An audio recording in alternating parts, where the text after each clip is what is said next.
I'm Jamie Horn of Cranky Kangaroo, and today we're going to make this really fun pyramid pouch. The pattern shows you how to make it in two different sizes, and I'm going to walk you through the process. This is a pattern I designed for GlitterBugFairy, and it makes really good use of their clear vinyls. The clear printed vinyls are just precious. So we're going to start, we've cut the vinyl to the size in the pattern, and then I'm going to use this double stick tape. It's really narrow, it's like 1/8 of an inch wide, and it's really nice for holding things in place, especially with vinyl where you might not want to use pins or clips, but it holds the zipper in place for us. So I've applied it to one short end, and I don't even cut it, I just tear it with my nail and then remove the backing, and I'll do it on the other short end. Just apply it right on the edge of the vinyl there. It might be 1/8 of an inch from the edge of the vinyl, but it's really right up against that cut edge. Be careful that you don't remove all of it when you're trying to take the backing off. Just be careful and you actually just remove backing and leave the tape in place. So remove the backing, and then our zipper, we're going to put teeth side up. So the prominent side, the teeth where the teeth are raised, we're going to put that up and put the vinyl wrong side down, that taped side down, and just line it up with the teeth. It's about 1/8 of an inch from the teeth. And I've got a Teflon foot on my machine. It's kind of a non-stick foot, and that might help when you're dealing with vinyls, but you could also use like a piece of paper just next to your foot so that your foot can kind of glide over the vinyl instead of getting stuck to the vinyl. But so you might have seen that in one of my previous videos, how I used a piece of paper if you don't have a Teflon foot.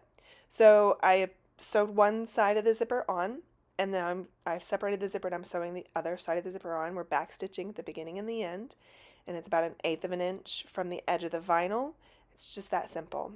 So now we are going to trim our zipper tape even. So fold your pouch in half, line up your vinyl edges, trim off your teeth, and I like to do this upside down. So zipper is upside down, zipper pull is upside down, and you're just going to kind of put halfway in on one side and halfway in on the other side and pull it on.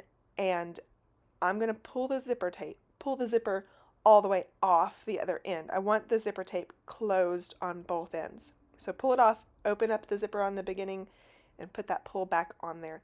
If you haven't seen my other videos where I talk about putting a zipper pull on, I recommend going to watch that if you have trouble putting zipper pulls on. This is too short of a video to get into it, but I do in some other videos.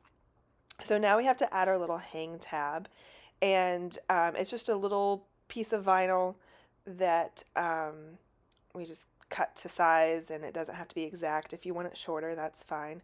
Fold it in half, wrong sides together, and we're just going to tuck it up in there right up against that top folded edge. And you want to check your pull, make sure that, see that rounded side of the pull is facing towards the side where you put the tab.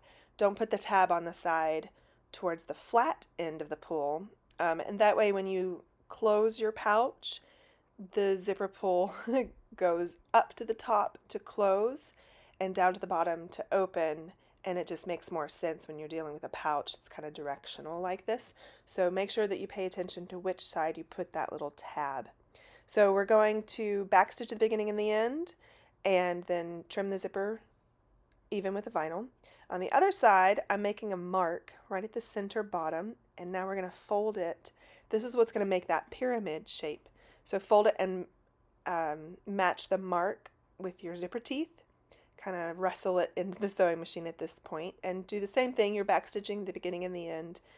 Backstitch over that zipper when you come to it in the middle. It's going to get some stress right there, and then backstitch at the end.